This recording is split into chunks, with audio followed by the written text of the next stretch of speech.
Hampir 3 bulan terakhir wabah penyakit mulut dan kuku masih meresahkan peternak.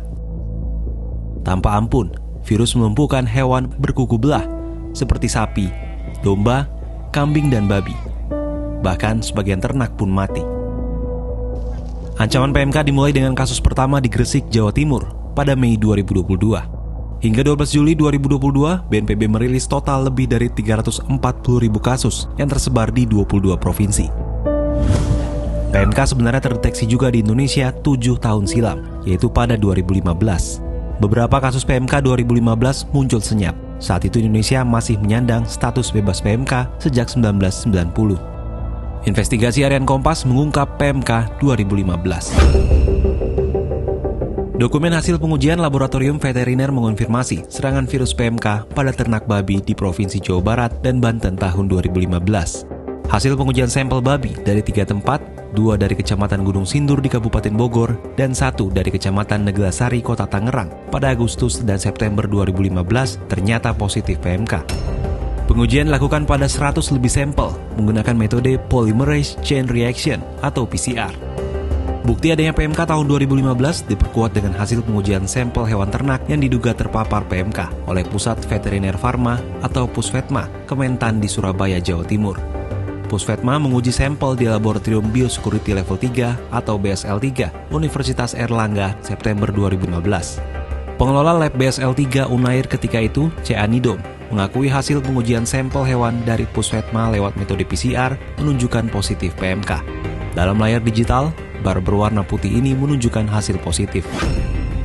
Tetapi dari hasil itu, dari omong-omong itu bahwa peneliti Bapak menyampaikan ke Bapak, bukan peneliti saya, tapi peneliti yang mengerjakan itu di lab Bapak, ya, di lab yang Bapak kelola, ya. Itu menunjukkan ada kepositifan. Beberapa bulan seusai pengujian, sampel virus positif PMK masih tersimpan di lab BSL-3 Unair di suhu minus 80 derajat Celcius. Karena alasan keamanan, Nido memutuskan agar lab BSL-3 Unair memusnahkan sampel virus tersebut.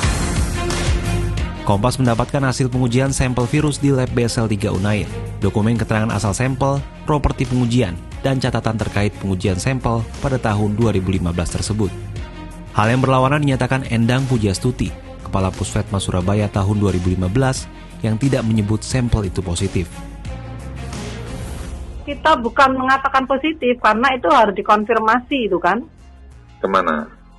Jadi konfirmasinya itu ke, kalau nggak salah waktu itu bergeraknya kita ke lab referensi itu ada di Thailand ya kalau nggak salah ya, lupa saya. Iya, Thailand. Kenapa Bu harus dikonfirmasi ke Thailand? Saya kan awam ya. Itu memang lab referensi ya, kami kan sudah tidak punya kewenangan untuk menguji karena statusnya Indonesia kan bebas. Hasil pengujian sampel PMK 2015 itu tidak disampaikan ke petugas pelayanan kesehatan hewan di level bawah. Langkah ini membuat bingung peternak dan petugas pelayanan kesehatan di tingkat bawah. Pada Oktober dan November 2015 terjadi kematian babi-babi di Tangerang dan Gunung Sindur. Akhirnya pemerintah desa dan dinas peternakan setempat memerintahkan pemusnahan babi di kedua lokasi tersebut. Selain itu, Kompas juga menelusuri keterkaitan virus PMK 2015 dan PMK 2022. Pada virus PMK 2015, peneliti merunut kekerabatan virus dengan perangkat lunak yang terhubung dengan bank virus. Dari 3 isolat yang dicocokkan, virus PMK yang menyerang babi di Bogor dan Tangerang memiliki kedekatan kekerabatan dengan virus PMK di 3 negara, yakni Hong Kong, Korea Selatan, dan Jepang dengan tingkat kemiripan 98%. Ini terlihat dari keberadaan 3 isolat virus PMK Indonesia mengelompokkan dari pohon kekerabatan virus atau phylogenetic tree.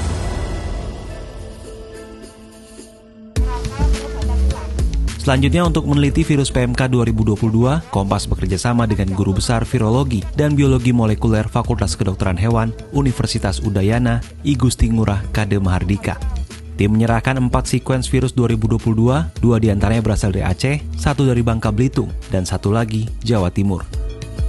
Setelah dianalisis, 4 sekuens virus PMK 2022 mirip dengan virus di Kamboja tahun 2019. Virus Indonesia dan virus Kamboja membentuk klaster sendiri, terpisah dari virus Omesa IND 2001E, virus yang selama ini diumumkan oleh pemerintah. Merespon kejadian tahun 2015, Tri Satya Putri Pospos, Ketua Komisi Ahli Kesehatan Hewan, Kesehatan Masyarakat Veteriner, dan Karantina Hewan Kementan, menilai ada ketidaktransparanan informasi terkait penanganan penyakit menular. Yang di Kapuk, ya, kemudian di Gunung Sindur, gitu. Iya. Itu ya itulah Bu, kan itu dua-duanya ditemukan pada babi. betul. Ya memang ya saya nggak tahu sih kelemahan kita terutama dari sisi deklarasi wabah itu sampai hari ini ya masih begitu Bu. Nah kemarin keluar pernyataan wabah Kementan untuk 19 provinsi. Nah kejadian yang di 2 itu pun itu tidak pernah tercatat Bu, hanya orang intern saja yang tahu. Dan banyak saran terutama dari Komisi Ahli untuk mengatakan bahwa sebaiknya dikirim betul PCR-nya Puskesmas mengatakan positif, tapi kan PCR itu belum segala harus diisolasi Bu untuk mengetahuinya. Makanya kita sarankan kirim ke Perbraya.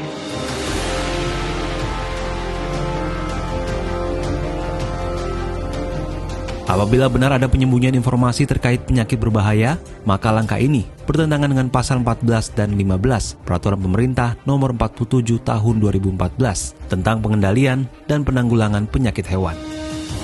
Komisioner Ombudsman RI YK Hendra Fatika menerima informasi dugaan wabah PMK tahun 2015 dari hasil investigasi yang dilakukannya.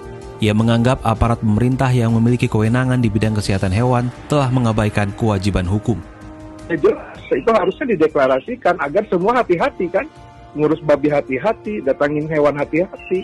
Karena tidak diumumkan ke publik, ya publik merasa fine-fine aja. Udah jelas itu pengabaian. Kompas berusaha mengonfirmasi Kementan soal dugaan wabah PMK tahun 2015 lewat surat tertulis. Setelah lebih dari sepekan tidak ada jawaban, Makmun, Sekretaris Ditjen Pertanian dan Kesehatan Hewan Kementan, 9 Juli 2022, memberikan jawaban singkat. Oh, waduh, harus lacak dulu data ya. Saya belum nanganin itu nih.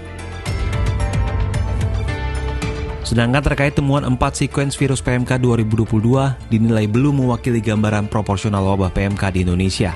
Menurut dosen ilmu penyakit dalam dan nutrisi klinik Fakultas Kedokteran Hewan Universitas Gadjah Mada, Prof. Wasito, pengambilan sampel harus proporsional supaya terlihat jelas jenis virusnya dan gejalanya. Hal ini penting untuk dapat diambil tindakan dan kebijakan yang tepat guna penanganan dan antisipasi kemungkinan wabah PMK selanjutnya. Karena kalau 4 itu tidak bisa. Ya, harus disampling dari masing-masing provinsi dari masing-masing kabupaten minimal 5. Semua itu harus diperiksa antigennya apa.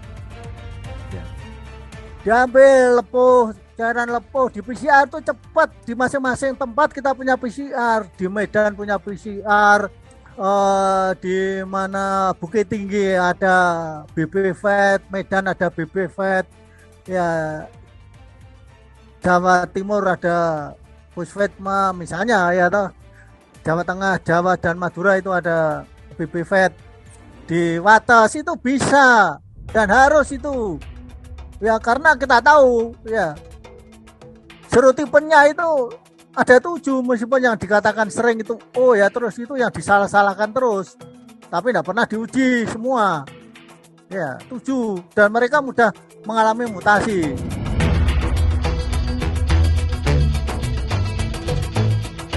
Di akhir, Guru Besar Virologi Universitas Udayana berasumsi bahwa letupan besar wabah PMK saat ini mungkin berasal dari varian virus PMK baru. Yang pertama bahwa data dunia juga tidak lengkap. Ya data virus Indonesia di sekitar kita. Jadi sekarang yang terakhir datanya 2019. Ada 2020, 2021, ada 2 tahun yang masih blank data. Tentu kita berasumsi ini pasti pemasukan baru. Ya. Kalau bukan pemasukan baru, itu polanya akan endemik dan tidak ada letupan yang besar. Itu selalu standar dari penyakit yang baru diintroduksi adalah letupannya dalam jumlah besar yang meletup, sedangkan kalau endemik itu letupannya tidak begitu besar.